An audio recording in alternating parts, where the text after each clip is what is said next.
part. I'm Dante St. James. What we're doing tonight is looking at a lot more clear messaging for the way that you're doing your websites, your landing pages. And I've got a bit of a methodology that's built from a book called Building a Story Brand by a guy called Donald Miller. It's something which I use across all my websites all the time, just to be a sanity check to make sure that what I'm putting on my website isn't so full of jargon and in talk and industry talk that it's able to be clearly understood by anyone who's in the target customer range that I'm looking for. So let's get that screen shared and get underway. Here we go. Let's go full screen. I'll move all this Zoom stuff out of the way. Here we go. So clear messaging for your website is really about, clearly articulating who you are, what you do, who it's for, so that any stranger who comes to your website can pretty much work out what it is you do without having to go through a big, massive brain freeze to be able to tell what it is you do. What we're going to cover is a bit of like the 10-second verdict, what happens when someone lands on your page. Then we're going to go into why having clever messages and trying to play silly word games is just silly word games. It doesn't help anyone out. We're going to look at Donald Miller's brand script, which uses 7 elements to go across to translate into, say, your business, whether it's this is usually very, very useful for service-based businesses. So if you're selling your time, your expertise, or you're selling a particular piece of software or something like that, this is really useful for you. And we're going to look at how we build it out live with 3 hands-on exercises, as well as staying legal within Australian consumer law, particularly stuff with APRA, if you're working with financial stuff, or the ACCC, which is everyone's covered by. There is, though, a 2026 twist, which is around plain English rewriting, which is now something which can be done with an AI assistant, as anything can be.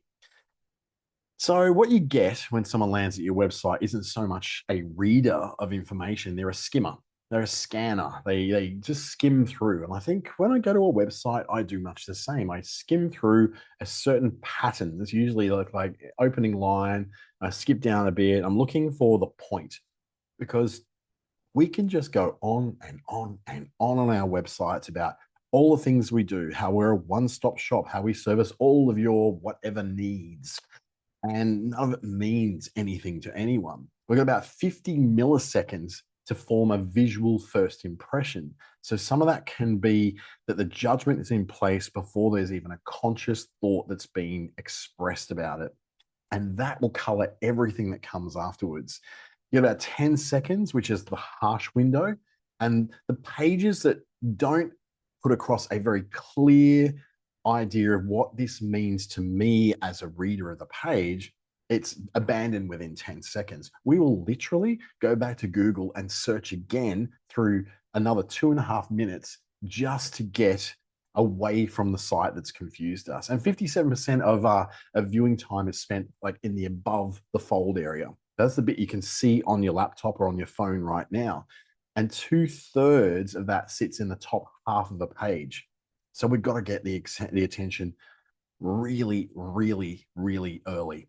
If you can survive about 30 seconds of someone being on your page, they may stay about 2 minutes or longer, which is everything you need. So everything we're looking at today pretty much aims at that first 10 seconds, which means simpler words between a grade 5 to grade 7 reading level in Australian education terms. That is in the AI, all industry median. So it's around about 6.6% of conversions will happen at that level. So when we're looking at conversion rates, we're talking about people who come to your website and the rate of those will convert into some kind of action. For a service business, that could be a booking of a time. It could be calling you. It could be filling out a form or deciding to actually work with you through a direct form on that website.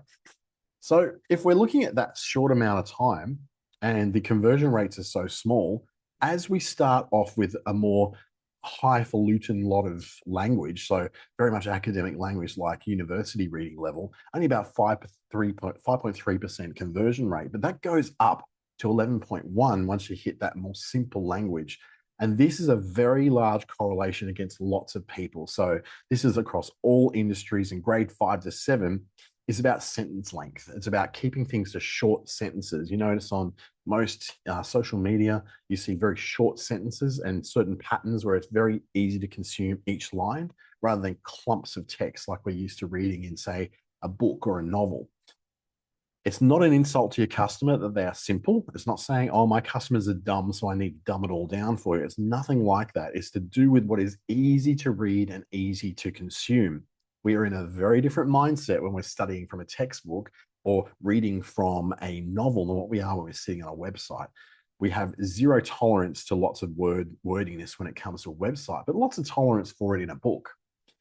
So you are a tapper, they are the listener. And what we found is that participants tapped out well-known songs on a table before each attempt. They predicted how often the listener would name a tune. So this was a bit of an experiment here where, for instance, I could tap out a song and it would be known really, really quickly. And about 50% of that is predicted across about 120 songs. What has this got to do? What it is how quickly we come into things that we recognize in terms of familiarity. If there's something familiar in there that we understand, we get in very quickly to that. And this is showing that we have a bias that sits below our general awareness that instantly gets us into something. So what that means is we recognize patterns. We recognize the ability to see a website that's laid out in specific patterns. That's why websites all kind of look the same now, because there's a certain familiarity about it. But you think about that. Washing powders all look the same. Cars are starting to all look the same. Even advertising, it's all starting to look the same. Go into any hotel in Australia and you could be absolutely anywhere in the world. It looks the same because we value familiarity. But big words make us unfamiliar and it makes us look less intelligent because if someone can't understand it, they don't think that they're dumb, they think you're dumb. They don't think, oh, I'm too dumb to understand this. They think you're too dumb to reach me at the level I'm at. Oppenheimer took the same essays and swapped simple words for complex ones and judged that the intelligence of the author actually went down. In fact, you remember, right? You ever went to uni, you ever went to high school for that matter, doing an essay, doing an assignment, we always tried to up our words to make ourselves sound like we understood what we were talking about more. What we found is that once you actually interrogate the person, not interrogate's probably the wrong word, let's just say we question the person who wrote it. What we find is the bigger the words are in place, the less the actual writer understood the topic. People who really understand the topic are able to very easily explain that to people. So you find that academics don't really understand the topic in a practical sense. They understand it in a theoretical sense. But if they understood it in the practice of this is what quantum mechanics means for this industry, then they're able to very easily explain that because the brain uses how easy something feels to read as the shortcut for whether it's true and trustworthy. It's like it kind of flies in the face of what we think of academic research is. Research, basically, academic can be total gobbledygook. And it kind of needs to be because you're dealing with science and you're dealing with concepts that are very difficult for people to understand. But what it becomes practical in is when you can explain it to people who have to carry out the work that involves that theory. So sounding technical builds authority is the belief. We think if we can explain it in technical terms, people will trust that we know what we're talking about. The realistic thing is that plain words build more. Complexity lowers the competence of the person using it. You think about it, you over-explain it, you give them technical details. Like, for instance, IKEA furniture or any flat pack furniture, right? You get these really complex instructions and you end up making a mess of it. But if it's simple instructions that just have pictures, we're much more easily able to carry that out, even though it feels like it shouldn't work that way. But the pictures work far better than what the words will. We say that the homepage should tell our story. You know, we need to share our story with the world. But the reality is it needs to tell their story. What we have is this idea in our head that our origin story means something to people, that our beliefs mean something to people. But the only belief that people have any sort of faith in when it comes to your business is your ability to carry out what you said you would do. So the whole idea is the brand or us as the hero of the story is completely wrong. The customer is the hero of the story. And as we go into StoryBrand, you'll see how this plays out. Your story belongs on an about page, not on the front page. The front page is all about the person who lands there, not about you. And that's a really important thing to go. The home page is not about you. It's about them. We also think we need to say absolutely everything we can. We do this and we do this and we do this and we do this and we do this. And if we don't say all that, you're somehow going to miss something. But the reality is that we need one promise up top. What is the core thing that someone needs solved? Or even more, excuse me, I've got a cold at the moment. What is the feeling that they need to achieve in order to feel better enough to be able to buy the solution from you? And then we go, well, one strong button's enough as well. Call now. If they want it, they're going to call. Oh, no, they're not. Because there is so much that goes through the head of a person who comes to the website. Some people, yes, they will go, where's the bloody phone number? Just find me the phone number. And they're a call person. But I don't know if you've noticed, if you've got anything in your life that's under the age of 35, they hate phone calls. They will just hate calling people up. Millennials are terrible at that. I'm terrible at it. I'm far from a millennial. I'm way above that. That ship sailed decades ago. So I even hate making the call. I just want to deal with it online. I don't want to deal with a person. I just want to get the thing done. There's always two buttons. One, which is a direct call to action, which is, yes, the phone. Call the phone, send the email, whatever it is. The second one is what we call a transitional call to action. And that will make a bit more sense, but it's something which is an extra safe step that people can make. It might be something like, I don't know, read this report, or find out more from people who have worked with us. Or it could be, download this ebook, which explains things more, that helps to explain that, you are very good at what you're doing. You understand what you're doing. So understanding that the customer is a hero is also understanding that you're a guide. So in the big picture of the hero's journey, let's think about, Star Wars, right? A little audit goes, well, if you are saying excellence in integrated plumbing solutions since 1998, that says nothing about the customer. Our family-owned team is passionate about quality workmanship and customer satisfaction across the metropolitan area. Okay, that's congratulations. I'm glad. Learn more about us. Well, I don't want to learn more about us. What I want to understand is, what is the problem that I have when I get to your plumbing business website, which is block drain, fix today, or the call out is free. Licensed Perth plumbers who turn up when they said they would, 2,400 jobs cleared since 2019. Book a plumber today. There you go. Completely different focus. One is trying to position us as the hero, saying we've got excellence in integrated plumbing, whatever that means. But the customer as the hero is saying block drain, fix today, or call out is free. What you need to do, open your homepage and have a look at what it actually says. Is it saying something about you, or is it saying something about them? And then you can underline every word in there that refers to your business in one color. So let's say red pen is your color, and blue pen or black pen is something that refers to the customer. And if you find that there's more things that refer to you than refer to the customer, then you need to rewrite it. Because in the great hero's journey of things, if you think about Star Wars, we think that, Luke's the hero of the story, right? Not Yoda. Not Obi-Wan Kenobi. Luke Skywalker is the hero of the story, right? He's the one who goes through that journey of going from uncertain and unknowing what he's doing and not understanding the power within him, through to delivering that power and becoming the galactic hero. But some people would say, well, I was the person who made Luke happen, so therefore I'm the hero. No, you're the guide. Customer words lead. Your words follow. So we're going to start off with the idea of customer words. That's our first example. Block drain, fix today, or the call out is free, or excellence in integrated plumbing. That's the difference between speaking about yourself or speaking about the customer. So the brand script that Donald Miller talks about in Building a Story Brand, which is a great book, and I really encourage you to have a look at that. It's not a hard book to read. It's quite short and it's very, very simple. And there's a lot of elements that they try to sell training for and all that. You don't really need any of that stuff. It all comes down to this. There is a character in the story that has a problem. They meet a guide who gives them a plan and a call to action that could lead to failure or success. And then through that, what we lead is a one-liner. So the character is the person who's asking, is this for me? Is this website for me? The customer in one sentence is someone that you should understand. So specific things like homeowners who 1970 switchboard keeps tripping, or people who live in the eastern let's just say in the Bayside areas of the Brisbane metropolitan area, or people who live in the Sunshine Coast, right? It beats something then that's something specific, beats something that's very broad, like anyone needing an electrician or anyone needing a real estate agent.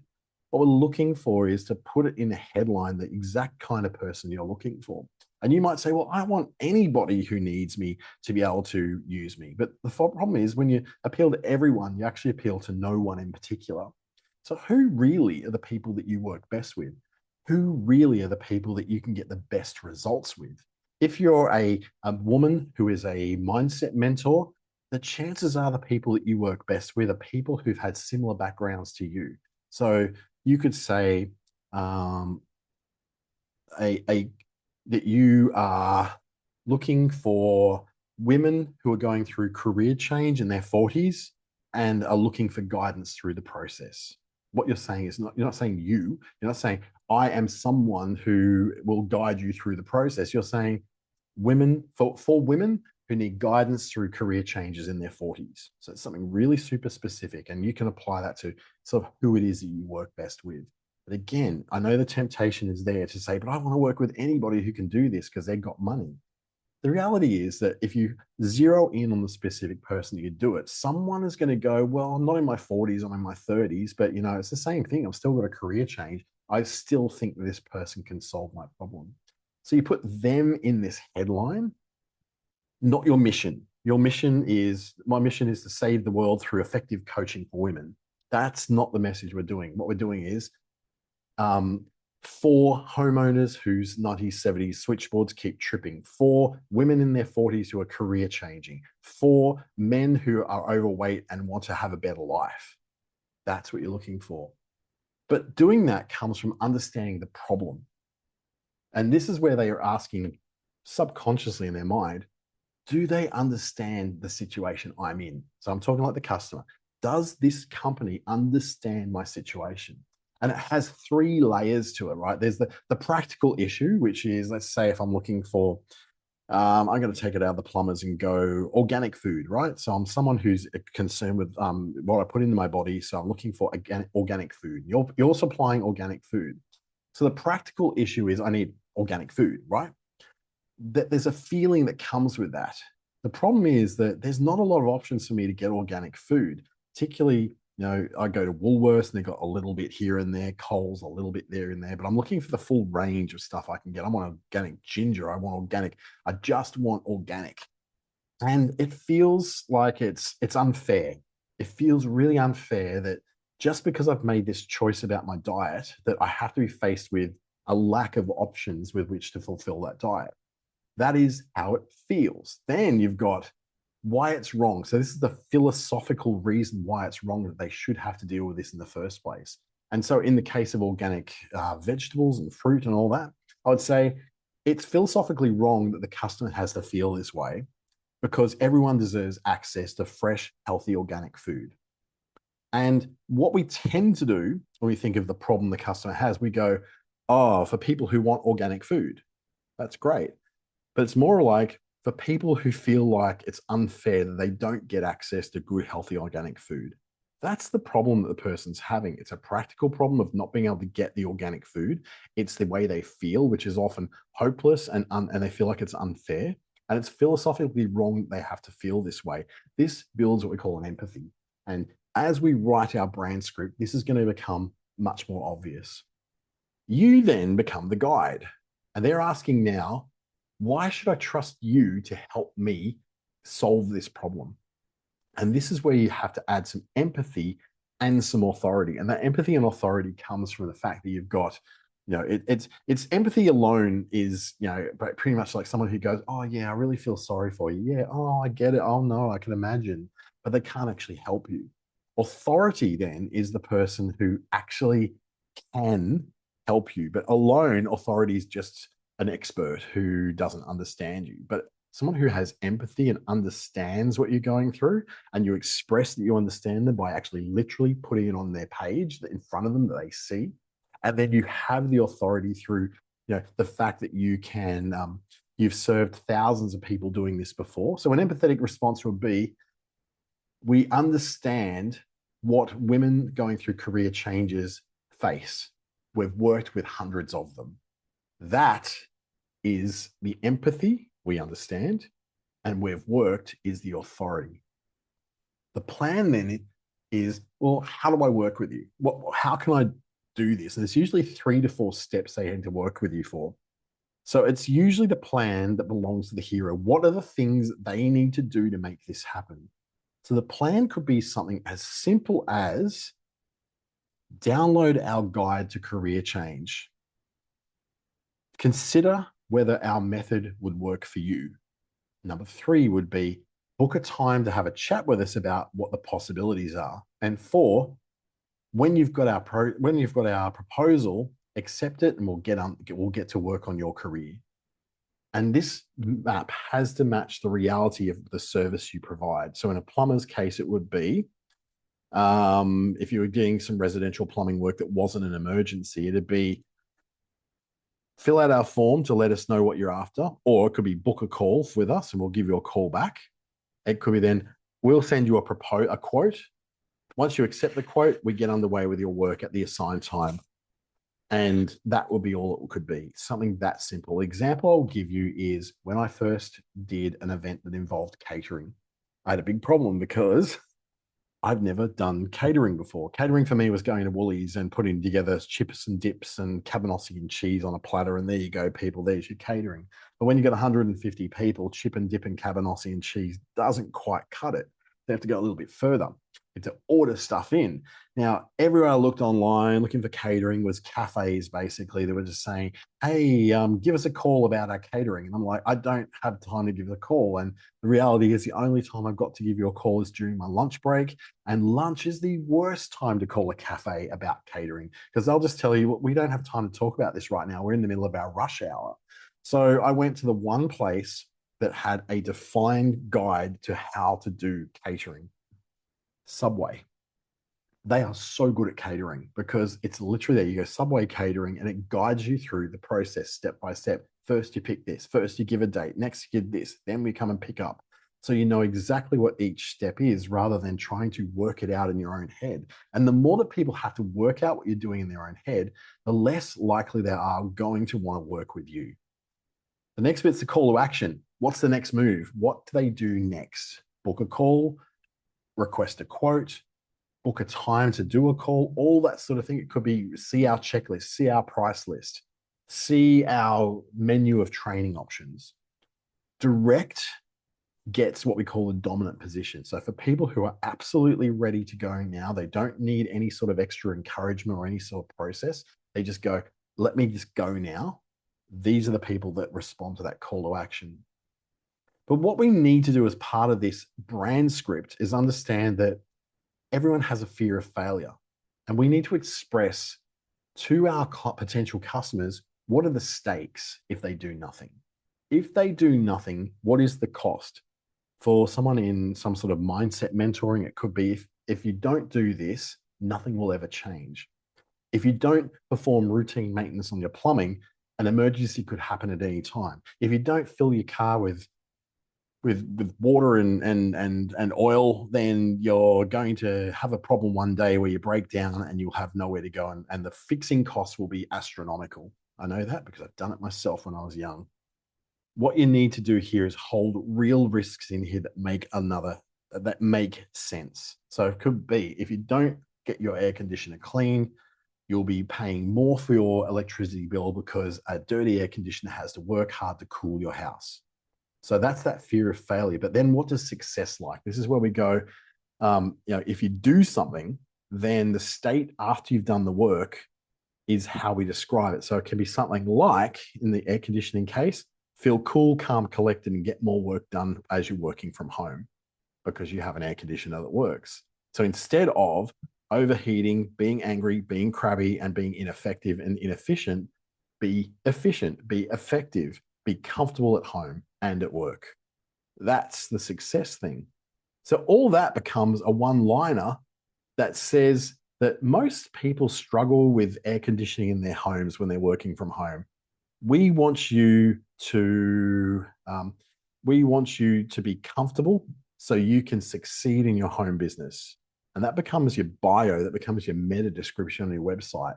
It's such a simple little thing, but it has to have an understanding that you know who your customer is, you know the problem they're having, you know how they feel about it, not just the problem they're having, how they feel about it.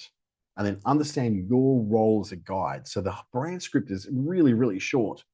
It's just literally, if it's the organic food, most organic food eaters struggle with getting enough variety in their diets. We want you to choose the food you want so you can live the healthy life of your dreams. That's a brand script. And that's something you can roll off at a networking event. You can just go bang, bang, bang, bang. This is what you want to do. This is how you work with us. This is what we provide that nobody else out there is explaining as clearly as we do. So understanding the problem is a bit of and you'll get access to this. I'll send this to you in the link after this webinar. You'll be able to get the link to it and you'll be able to play with this little tool yourself. The external problem. So we can say, for instance, lack of availability. Let me type this out right. Lack of availability of fresh organic fruit and veg. How it feels. So you can say, I feel like I have to eat chemicals. So that's something that someone who would be eating organic food will feel. Philosophically, why is it wrong? People deserve to have access to fresh, healthy food. So all three of those. So this, what you might want to do is lay it out and saying, does this sound familiar? There's a lack of availability of fresh organic fruit and veg in your local area. And it makes you feel like you're having to eat chemicals. But people deserve to have access to fresh, healthy food. And that on your website is explaining exactly where your customer's at, exactly how they feel, the problem they're having, and why they internally know that that feels unfair. Then the guide slot, we already explained, needs both empathy and authority. So what we can do is open the last 20 inquiry emails we had for our business and basically look at what people are saying they're having a problem with. Hey, I'm having trouble with the messaging on my website. Hey, I'm having trouble with maintaining my website. Hey, I'm having trouble being able to get on top of doing social media when I'm so busy in my work, doing the work rather than promoting the work. And then what we're naming the feeling. So embarrassment about the state of the books, and or if it's in the case of like bookkeeping. But what empathy is not is, we are passionate about excellence. We are your trusted local partner. We are your one-stop shop. Any sentence that's talking about you, like customer satisfaction is our priority, doesn't mean anything to anyone. Passionate about excellence is kind of expected already. Trusted local partner, they expect you to be trusted already. Customer satisfaction, they expect you're going to provide that anyway. That's not selling words. That's just stating the bleeding obvious. Then the authority side of things is using things like, I've worked with 20,000 small businesses across 6 years to get them better results in social media. Or the credential could be, I'm a licensed APRA professional and a member of chartered accountants, or certified practicing accountants, CPA, any of those kind of things. It could even be the credential of like, I've helped 20 different families in the Midland area of Perth to get closer, more loving, and to be on the same page. Things like that that say a very real thing to them, not vague sort of things, helping people to feel better, or, elevating the world's consciousness. It's too vague. It doesn't say anything. And you can also borrow third-party proof. You've seen that there's a study out there that says 97% of consumers read reviews when evaluating a local business.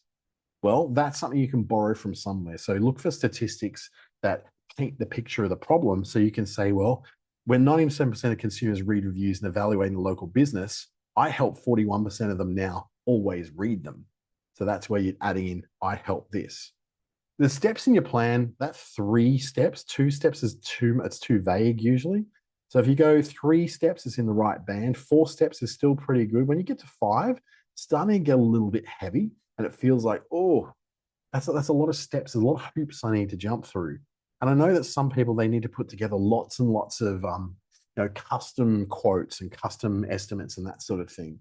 What you do is just squish it down. If there's 16 steps that they have to take to work with you, cut it down to 4, bunch them together. So it could be, let's have an initial chat about what you require. Then we start working on an estimate together. Then once you've accepted the estimate, we get to work. Great. That's 16 steps all in 3, and it brings it down. Now, I guess it's probably helpful to show you websites that do this. So it's going to be easier once we sort of look at how you do that. So the 2 calls to action you have.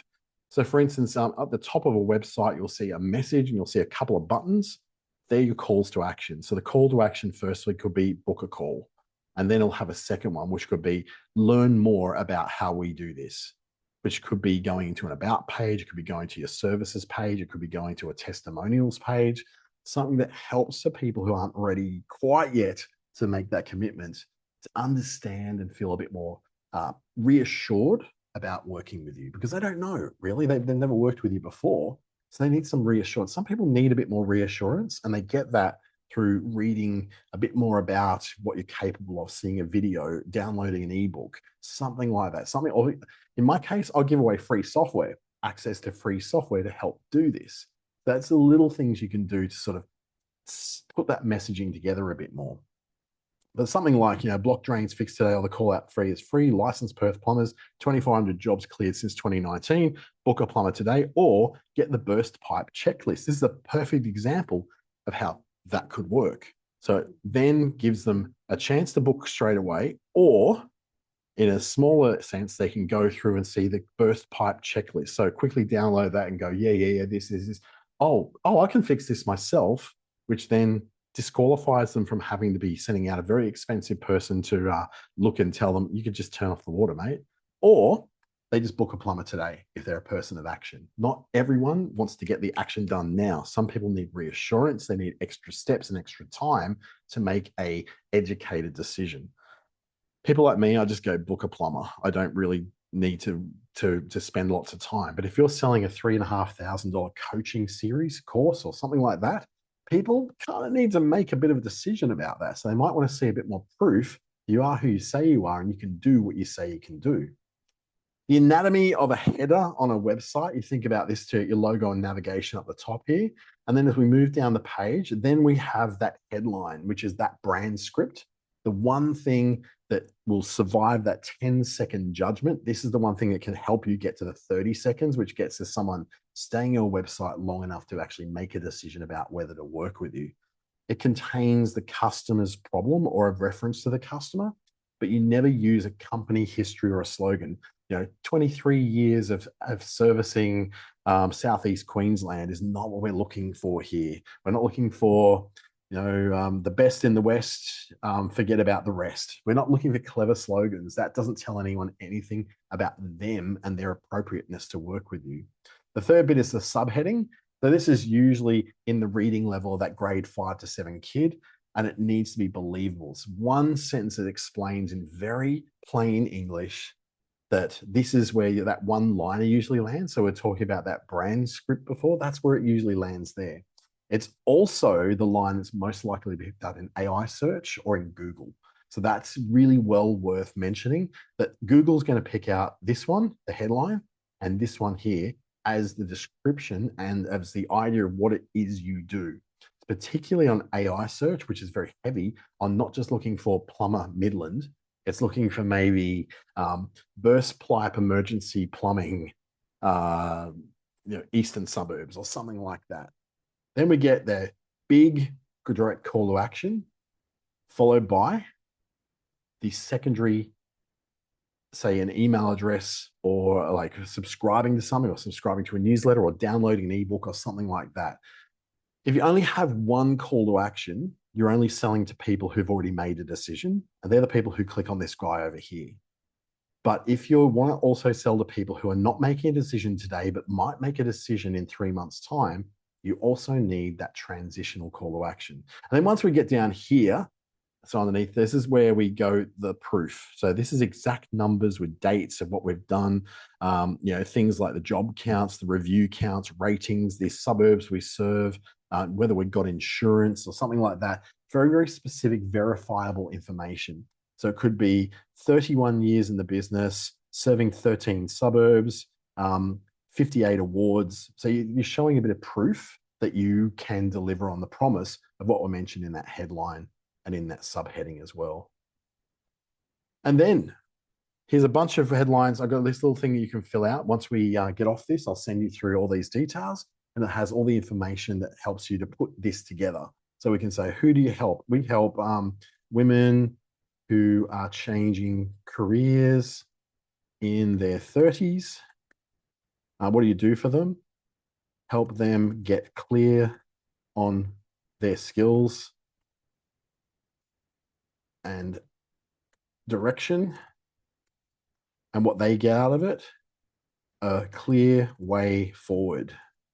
So struggling with getting clear in the skills and direction, we help them get clear on their skills and direction. So there's a bunch of little, I probably haven't put in the right sort of thing in there. If I just put in like what was originally in there, like Perth cafe owner. So I go, I help women changing careers, and make it a bit shorter.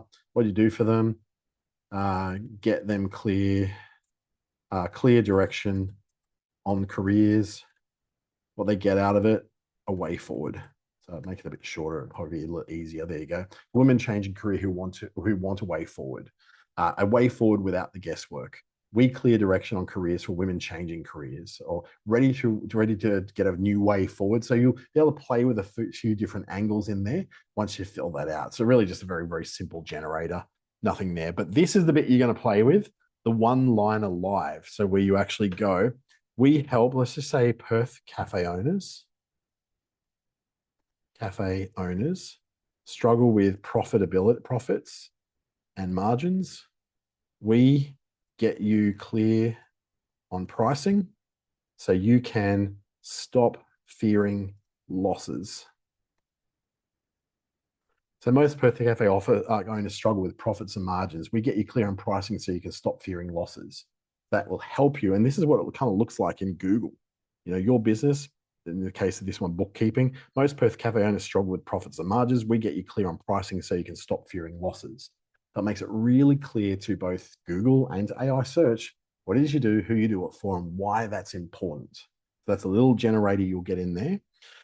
Then you can put that on the page in this order. So you start off with a header, you move to the stakes, which is what's at risk if nothing changes. We move on to here's the value we provide, the outcomes we provide. So that's all things like, same day quotes, or, something like not streamlined quotation workflow. It has to be super, super clear. So we go, peace of mind could be an outcome that you put in. Peace of mind, a better future ahead, forgetting the past and moving on from the pain could be the value you have as a psychiatrist or psychologist maybe. The guide, this is where you explain you, so that's next. And this is going to make a lot more sense once you go to the guide that I'm going to provide you from all this. So you'll be able to put in all these things yourself, and you'll be able to carry that out. I'll send that through in the at the end of the webinar. So give me about an hour to put that together, and I'll have that through to you.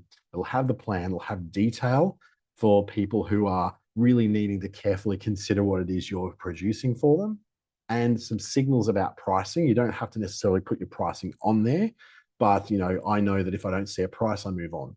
So if I know people go, oh, I don't want to put the price on because my competitors will know. They know anyway. It's fine. Everyone charges about the same. So you either put the price on there and people like me will go, great, at least I know I can make a choice of whether yes or no.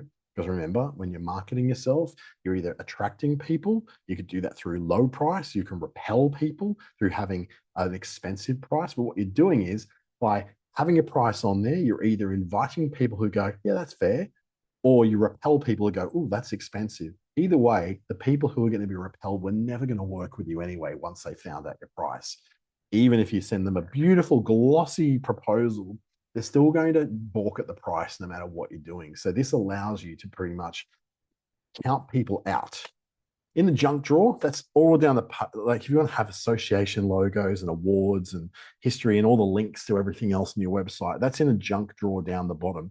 That bit down the bottom of the website got lots of links and different things and copyrights and, acknowledgements of country and all that sort of thing. It's all sort of in that, I hate to call it junk because it's not really a nice word to say, but it is. It's kind of like that junk drawer in your kitchen. You've got the cutlery, you've got the utensils, and you've got maybe towels and things like that. And the bottom, it's kind of everything else that doesn't have a place to fit in the top three drawers. That's what the junk drawer is like on a website. But think about this, that legally, every word you put on a website is advertising. And Australian consumer law says you have to be able to prove any claim you advertise. So you can say something like puffery, which says we're the best in the West and forget about the rest.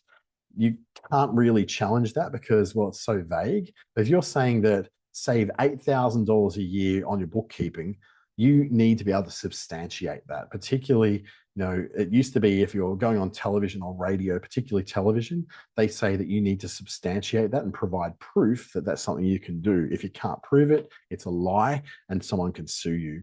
The ACCC then has rules around reviews. You cannot put a fake review on there from a fake person.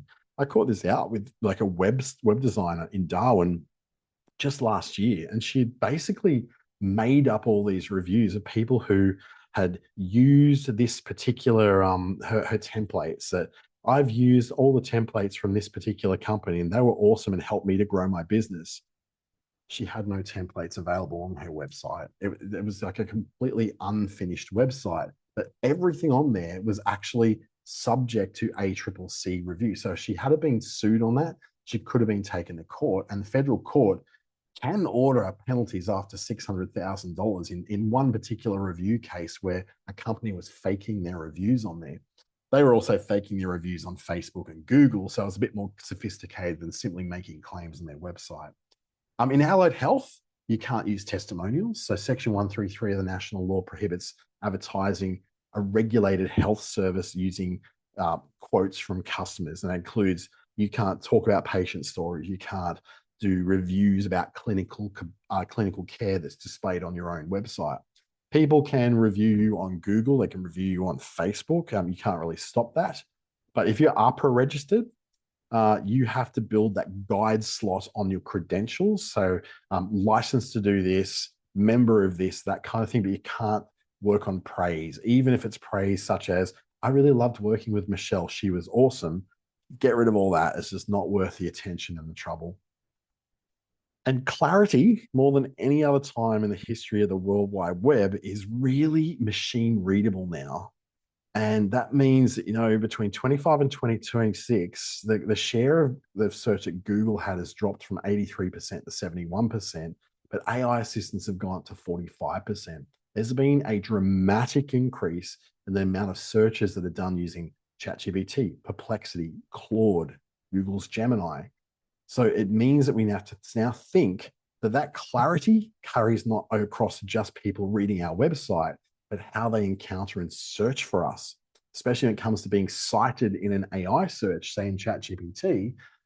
How do you get to appear on there? Well, you basically got to answer the questions that people are asking when they're looking in ChatGPT. Previously, we go plumber in northern suburbs of Darwin, and that would bring us up a list of plumbers in the northern suburbs of Darwin. Now, if we're doing that in ChatGPT, then we have to go, well, what would help me to be found on an AI search? And people search for a lot more specific stuff on AI search. They go, I've just had a burst pipe. I'm looking for a plumber who can come out now. Do you got any ideas for me? So you go, okay, well, how do we answer that question? Burst pipe is one key. Quick turnaround, can come out pretty much within 15 minutes anywhere in the northern suburbs. Great, that's good to know. And working 7 days. Okay, yep. That shows I'm probably going to be someone who will be cited in an AI search. So plain English rewrites. You might have been putting it off because it felt like a little bit of a soft thing. It felt like it was like, oh, it's not really a priority. Now that we've gone from 6% to 45% of all searches starting to searches starting to happen within AI assistants, that means we're starting to look at, I know those don't add up. It's not comparison. It's looking at, people who are using Google are also using AI. So there's an overlap of people using both. That's why it's not like a 71 and 29 or something like that. So whilst Google searches have come down, AI searches have come up, and they're closing that gap ever closer. We've got to understand that these systems, they tend to heavily weight people like you, small businesses who are very specific about what they do, who they do it for, rather than big brands who've got very generic statements and just have history on their side. Fixing your own site is necessary now, but it's not the only thing. Your reviews and your listings are still doing a lot of that heavy listing. So it's still just as important to get those reviews and those recommendations from people. As part of what I'll send you is a bit of a 30-day guide to help you pull through that. So week 1, you can pull the last 20 inquiry emails, and by week 3, week 4, you'll start to rebuild what's on your website. But of course, I guess the question is, when it comes to all that, I'll have that interactive guide for you later. If you want to get help with doing all that, that's where one of your digital solutions advisors can help you out. Quite a lot of us, I think, are across the StoryBrand technique. I certainly am. I preach it because I do it every day. It's what I love doing, is getting that seriously clear brand script. So you can bring that up with a lot of different providers, or they can, start off with me. I'll give you the plan. Then you can go on to help to build that out with another advisor. $110 for 5 one-hour sessions with the Digital Solutions Program, all delivered by Busy Business through the Australian Government's Digital Solutions Program. It's a fantastic program, been part of this since 2019, and so a very strong recommendation of using it. I use it myself for the things that I need help with, which, like, for instance, Zero.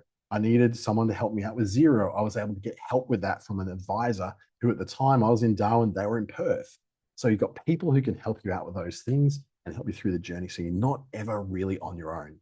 If you haven't managed to get hold of that QR code or that link, don't worry. If you've registered for this online, you will get this sent to you. I'll also have this replay up on YouTube over the next hour or two, and I'll send you that link as well as part of that email. That was a fire hose of information, a lot of information in there. Thank you so much for bearing with me. There's a lot of you online, so I'm expecting a lot of questions afterwards. So once I get that information through to you, have a look through it, rewatch this if you need to, even grab the transcript and whack it into ChatGPT and get a summary of what I've said. That will help you to understand how to implement this more. Otherwise, we're always here. We're always here to help you to implement this stuff through the program. Thank you. Have a great evening, and I'll see you in the next one of these.